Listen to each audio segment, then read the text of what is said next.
지난해 민주당은 단독으로 정부 예산은 4조 1천억 원을 감액해 일방적으로 통과시켰습니다. 헌정사상 최초의 일인 걸로 알고 있습니다. 국가 미래를 위한 R&D 지원 예산, 민생 예산, 정부의 정상적인 운영의 기본 경비마저 정치 보복의 대상이 됐습니다. 위원장님, 마찬가지일 거라고 생각합니다. 탄핵도 모자라 방통위 예산마저 무차별하게 삭감했습니다. 문제 없습니까? 문제가 상당히 많습니다. 저희의 경우에 80억 원이 삭감이 됐고 그 가운데서 기본 경비가 13억 원 가량이 삭감이 됐는데 굉장히 중요한 예산들입니다. 제가 조그만 것부터 이야기하면 이게 중요하다는 뜻이 아니라 저는 지금 그 출퇴근 차량의 기름비, 유류비를 제가 내고 있습니다. 그거 괜찮습니다. 국민 경제가, 국가 경제가 다 어려우니까. 그런데, 비서실 운영비도 제로로 만들었기 때문에, 기자들이나 손님들이 외부에서 방문을 해도 차 한 잔을 제대로 내놓을 수가 없는 상황입니다. 그런데 그 중에서 가장 큰 것은 소송비입니다. 소송비가 0원인데요. 이게 얼마나 심각한 문제냐 하면, 실질적으로 저희가 그 과태료나 과징금을 부과를 하게 되는데 그 대상은 국내 기업들 뿐만 아니라 글로벌 기업도 해당이 됩니다. 그런데 그들이 만약에 이제 그 수백억 원대의 과징금을 물 상황에 처하게 되면 그쪽에서는 당연히 또 소송 같은 것을 제기를 하게 되는데 저희는 소송비가 제로, 0원입니다. 소송비가 몇 천만 원이 있다고 해도 사실상 부족할 판에 이걸 0원을 만들어서 저희가 방송통신위원회에서 변호사 자격증이 있는 사람들 6명으로 이제 저희가 TF팀을 꾸렸습니다. 근데 글로벌 기업 같은 경우는 이제 몇백억 원에 대한 그 과징금을 일종의 그 방어를 하기 위해서 사실 엄청난 로펌의 변호인단을 꾸릴 거 아니겠습니까? 그래서 결국 저희 방송통신위원회 소송비를 0원으로 만드는 것은 국가적으로 치명적인 피해를 끼치는 그런 상황입니다. 제가 앞부분에 일부러 자동차의 유류비나 이런 거를 말씀드렸지만 그것보다 더 심각한 것은 사실상 몇십억 원대 피해를 대한민국에 가지고 올 수 있는 이 소송비 0원입니다. 그런데 이제 이것과 관련해서 재탄핵과 관련해서도 탄핵에 대한 변호인 비용은 제가 개인적으로 부담을 하게 돼 있지만 저는 이 부분에 대해서 국회에 제가 문제 제기를 하고 싶습니다. 저의 경우는 보니까 국회 탄핵 소추인단은 6명인가의 그 변호인단을 만들었는데 제가 상당히 신뢰받을 만한 소식통에 따르면 1억 2천만 원의 소송 비용을 지급했다고 합니다. 국민 세금입니다. 만약 이게 줄탄핵이라고 이야기를 하는데 만약 이 탄핵안을 발의한 의원들이 소송 비용을 n분의 1로 나눠서 내야 된다. 그런 게 있으면 이렇게 줄탄핵이 있게 될까? 저는 그 말씀을 드리고 싶습니다. 다시 한번 그 방송통신위원회 소송비 0원을 만든 것은 국가적으로 대한민국의 수백억 원, 수십억 원의 손해를 끼칠 수 있다. 이 말씀 드립니다. 그렇죠. 기본 경비뿐만 아니라 국내의 빅테이크나 대형 플랫폼 이 분쟁들을 저희가 해결하지 못하면 우리나라 기업들은 다 죽어나가고 있는 겁니다. 그리고 방심위 자체에 건물 임대료조차 못 낼 상황입니다. 좀 조용히 해주세요. 의장님.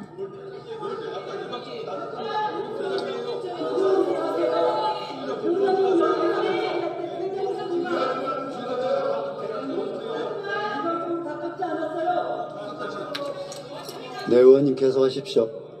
방심위는 기본적인 임대료조차 못 내고 있습니다. 이런 불법 모니터링, 앞으로 심의에 대한 차질도 많을 거라고 생각합니다. 확인해 보세요. 야당 예산 삭감을 좀 피해갈 수 있도록 좀 대책을 마련해 주시면 감사하겠습니다. 그렇게 하겠습니다.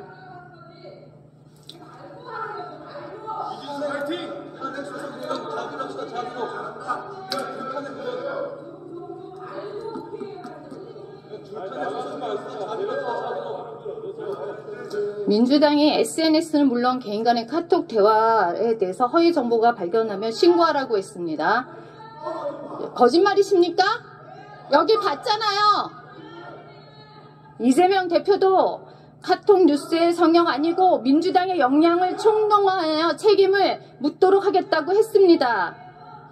위원장님께서 언론활동 오래 하셨습니다. 민주당식 이런 언론에 대한 검열 자유, 이거에 대해서 의견 좀 주십시오.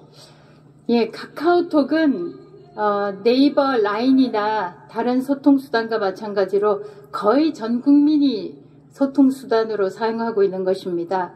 그래서 카카오톡으로도 전송, 이른바 소위 가짜뉴스, 허위 조작 정보를 실어 나르게 될 경우에는 이것을 이른바 민주파출소라는 데서 신고를 받아서 고발하겠다 이렇게 들었는데, 저는 이 지점에서 워싱턴 포스트의 슬로건을 말씀을 드리고 싶은데요. Democracy dies in darkness. 민주주의는 어둠 속에서 죽는다 입니다. 만약에 국민들이 많이 사용하는 카카오톡, 개인과 개인 간의 소통수단으로 사용하는 이 소셜미디어에 대해서 조금이라도 위축감을 가지게 된다면 이거는 말 그대로 민주주의의 큰 기둥 하나를 무너뜨리는 것과 마찬가지일 것입니다. 그래서 만약에 민주당에서 그런 생각이 없다면 확실하게 카카오톡 검열이라는 것은 없다, 이렇게 선언을 해주시면 국민들이 조금 더 신뢰하지 않을까라고 생각을 합니다. 세계적으로도 북한 정도에서 볼 수 있는 반민주적 전원 행위라고 생각을 합니다. 정말 오만한 발상입니다. 혹시 위원장님, 최근에 광고가 빠진 신문 한번 보셨어요? 예, 봤습니다. 저는 그 이유도 알고 계시겠네요. 네, 보도를 통해서 알고 있습니다. 저는 정말 여기 이진숙 탄핵 기각이 있는데 여기에 이렇게 빈칸이 있는 걸 보고 깜짝 놀랐습니다.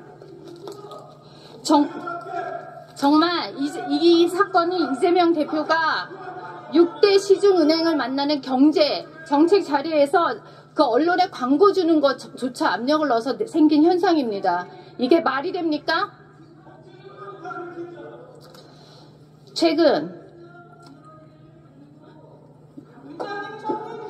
윤석열 대통령을 지지하는 2030 세대들이 늘어나고 있는 거 알고 계십니까? 예, 그렇게 보도를 보고 알고 있습니다.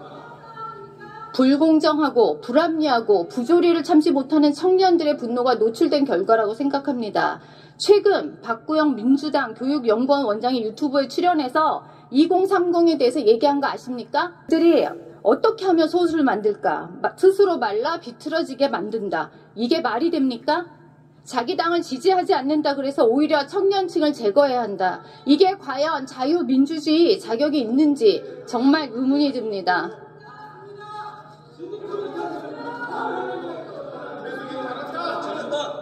MBC 관련 한번 말씀 꼭 드리고 가야겠습니다. 제가 안 하려고 했는데 꼭 드리고 한번 가야겠습니다. MBC 띄워주세요. MBC는 뉴스만 하면 되는데 왜 멘트를 민주당 대변인실 브리핑하는 겁니까? 여기서 구구라는 표현 계속 나옵니다. 위원장님, 도대체 이런 구가 여기서 왜 나옵니까? 아까 다른 분에 대한 질문에서도 극우라는 표현이 나왔는데 제가 조금 상징적으로 말씀을 드리자면 대한민국에는 극우만 있고 극좌는 없구나, 그런 생각을 하게 되는데 통상 저희가 극이라고 하면 ultra right든 뭐 ultra left든 무력을 사용하는 폭력을 사용하는 그런 세력들을 이야기하는데 히틀러의 나치나 미국에서 쿠클락스 클란 폭력을 동반하는 것을 이야기합니다.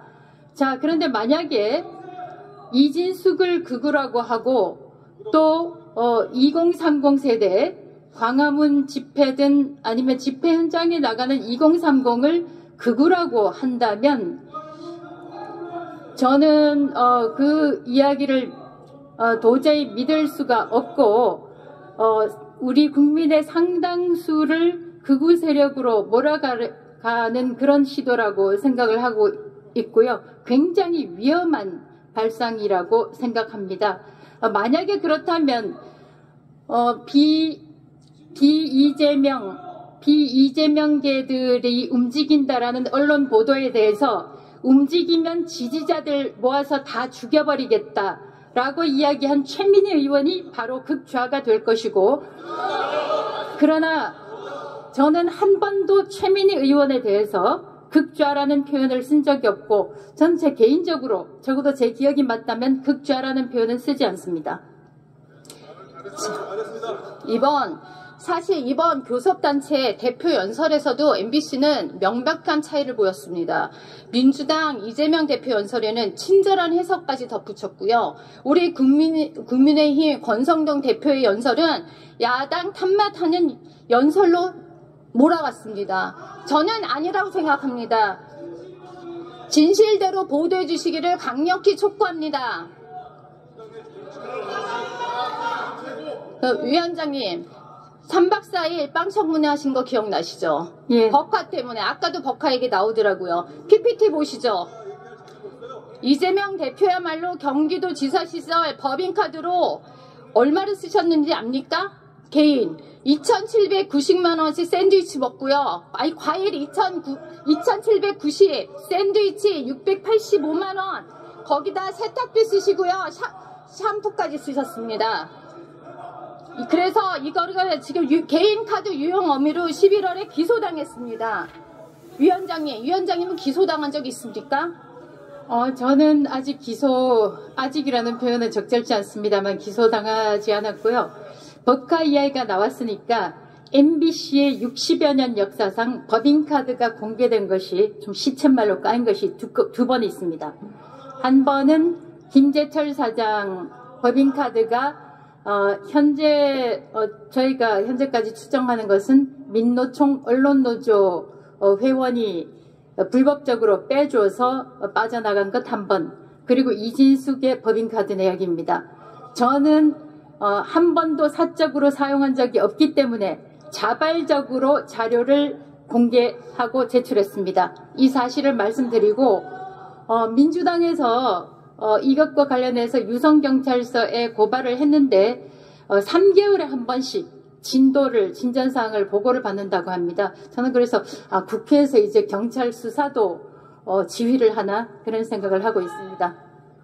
이재명 대표는 개인 돈이 아까워서 법인카드로 사용한 혐의를 지금 받고 있습니다. 그런데도 최근 13조 1천억 원의 추경으로 포퓰리즘식 예산을 살펴하자고 합니다. 결국 이 막대한 국가 부채는 결국 우리 청년들, 우리 아이들한테 돌아갈 거는 뻔한 일입니다. 정말 안타까움을 금할 수가 없습니다. 들어가 주시기 바랍니다.